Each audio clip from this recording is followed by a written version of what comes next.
They called it the Tomb of Silence, a burial site spoken of in desert legends, a place said to exist outside of time. For centuries, no one had ever found it, until Dr. Amara Qureshi, an archaeologist from Cairo University, uncovered something strange, a section of sandstone in the Valley of Kings that didn't match any known dynasty. It wasn't carved. It was melted. Her team began excavation, brushing away layers of sand. Within hours, they uncovered a sealed stone doorway. No hieroglyphs, no royal cartouche, only a single symbol burned into the rock, an eye with no pupil. Music deepens, distant whispering in Egyptian tone. When they finally opened the chamber, the air that escaped was colder than night. Torches flickered out instantly. Amara's flashlight revealed a vast room filled with mirrors, each one perfectly polished, untouched by time. In the center stood a sarcophagus made of black stone, unlike any material they had seen. And carved upon its lid were words in ancient Egyptian that translated to, "He who sees himself here dies twice." One of her assistants, Karim, laughed nervously and wiped dust from one of the mirrors. But when he looked into it, his reflection blinked back at him. Only he hadn't blinked.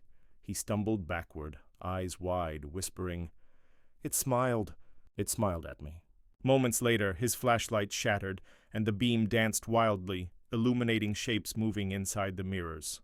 Not reflections, figures, watching, waiting. Music rises. Chaotic breathing, echoing whispers. Amara grabbed her journal and stepped closer to the sarcophagus. The air pulsed, as if the tomb itself was breathing. She brushed her fingers over the carvings, and the lid shifted on its own. Inside lay not a mummy, but a man perfectly preserved, his eyes open, as if frozen mid-breath. In his hand he held something modern, a metal wristwatch. The date engraved on it was 2043. Amara stumbled back, heart racing. This wasn't a pharaoh's tomb. It was something else, and something waiting. She turned to run, but the mirrors began to move, rippling like water. Her reflection reached out, placing its hand against the glass. And when she screamed, the sound didn't echo. It was absorbed. Music fades into deep hum. Desert wind returns. Weeks later, a rescue team entered the site. The chamber was empty.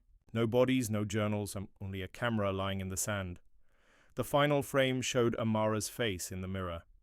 But she wasn't holding the camera. Her reflection was, and she was smiling.